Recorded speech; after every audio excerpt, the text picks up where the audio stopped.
and be quiet. Stay silent.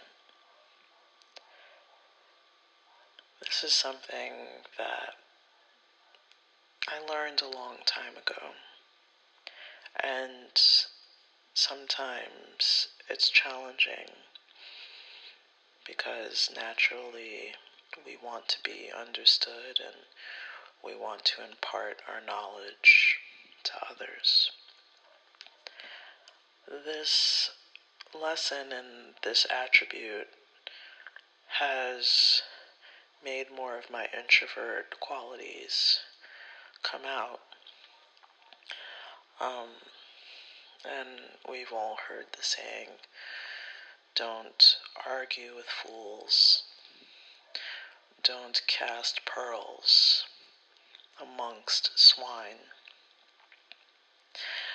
Now, sure, there are fools out there, and sure, some people are pigs, but not everybody fits into those classifications. It can be simply said, some people won't understand. Some people are not at your level. And I find myself being quiet. What happened to me yesterday put me into a position to really exercise a level of higher restraint.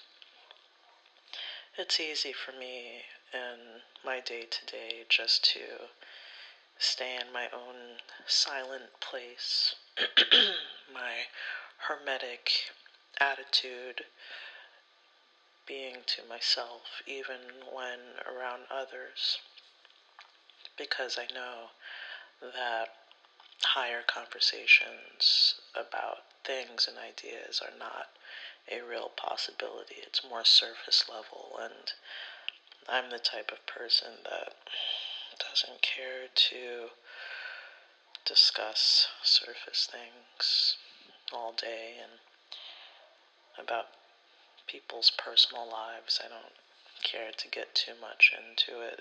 I find it a bit draining on my spirit.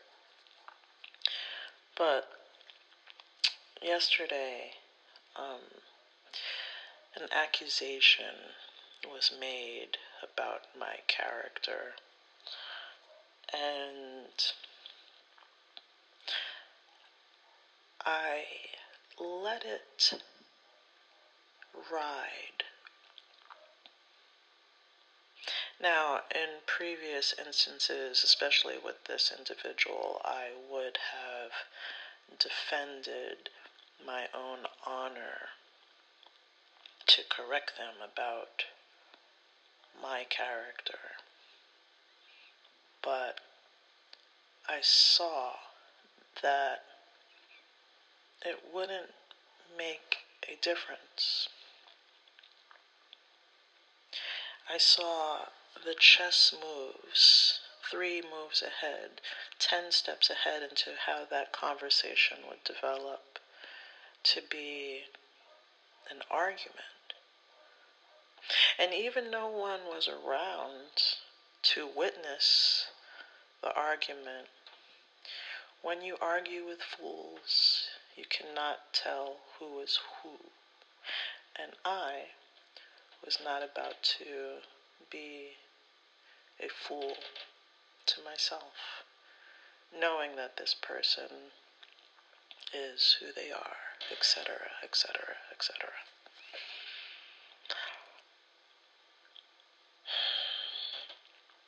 I had an employer many years ago when I first started working, and they were a tyrant. The type of person who couldn't keep an assistant to save their lives. Assistants would be there for a month, 2 months, out. I was there for a few years, and when I would go into the vendor markets, they would be like, wow, you've been there so long. How do you do it? I have a empathic nature, and I knew why they were reacting the way that they were reacting. And I was able to shield myself, knowing that it was not me who was doing the act. Knowing that this was emanating from them and their frustrations and their inability to communicate in a way that was mature. As mature as in age as they were, they didn't have the ability to really communicate in a way that was, I don't know, without outbursts. And it could be due to their sign, it could be due to them habitually communicating like that and the neurons connecting, and that's just how they communicate. And I know what that feels like, and I've had to break those cycles, and I have broken them. And why I'm able to have this conversation here is because I'm hoping to save someone some time. And sure, we have our feelings and we have our emotions, and the planets will pull on those different strings within us, and sometimes it's uncontrollable how we do feel. But I think innately, instinctually, deep within us, we have the all-knowing spirit, and we know who we are ultimately communicating with. We know who the person is on the other side of the conversation, and we have the ability to stay silent. What I find sometimes is when someone is spinning within themselves emotionally and energetically, and they're going off, and they're just let them spin.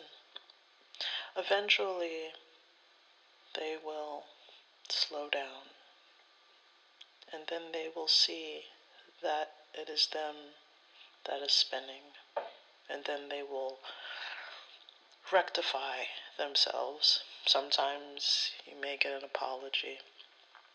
Sometimes they just humble themselves in energy.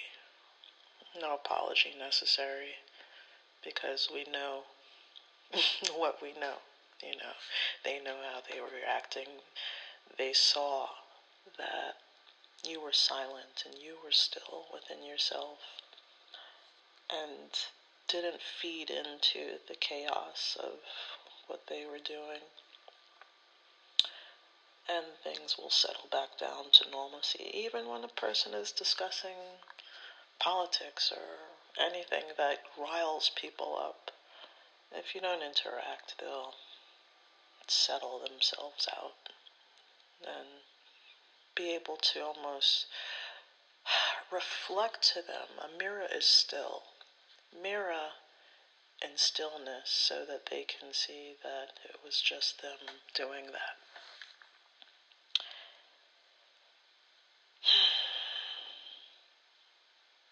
And within being still, you become less affected by people.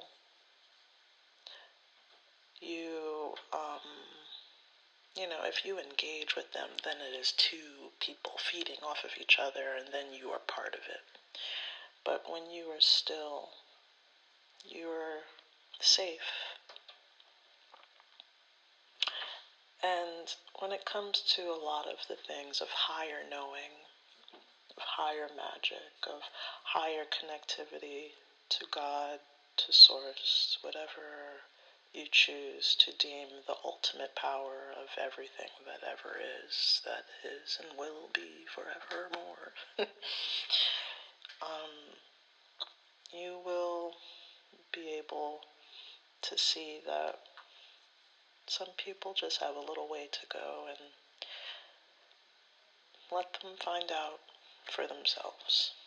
And you can help them by just being a mirror and being still so that they can see how they're responding, behaving, and viewing the world.